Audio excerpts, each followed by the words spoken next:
Les rideaux se sont refermés ce mercredi sur la 12e édition du sommet de l'africanité.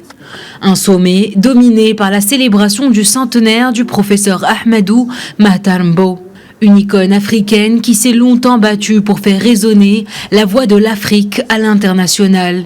Mais à part son rôle au sein de l'UNESCO qu'il aura dirigé pendant 13 ans, il a également reçu, à l'instar de plusieurs autres récipiendaires, la médaille d'honneur du trophée de l'africanité. Pendant 3 jours, ce sommet aura servi à mettre en lumière les femmes et les jeunes, piliers dans la construction de l'Afrique nouvelle.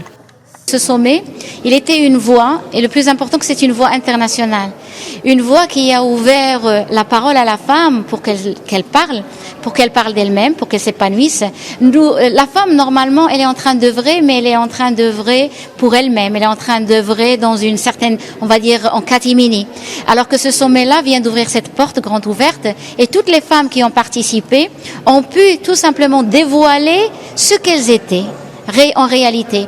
Je dirais que le sommet ne nous a pas donné que la 2e journée. On était présents dans la première journée parce que notre ombre, elle est là. On parlait, déjà le titre, il est en train de rehausser la valeur de la femme. Made in Africa, parole aux femmes.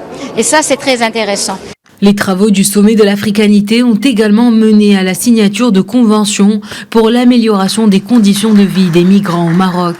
Également, un livre de prestige en l'honneur des liens millénaires entre le Maroc et les pays africains a été élaboré. Un ouvrage qui résume par ailleurs les 12 recommandations adoptées lors de ce sommet.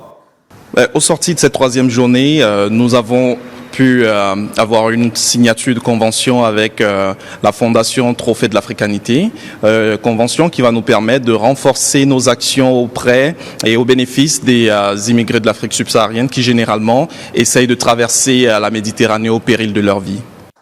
Placée sous le thème Made in Africa, parole aux femmes, l'édition 2021 du sommet de l'africanité a vu la participation de plus d'une quarantaine de jeunes africains et d'environ 100 femmes provenant des 4 coins du continent.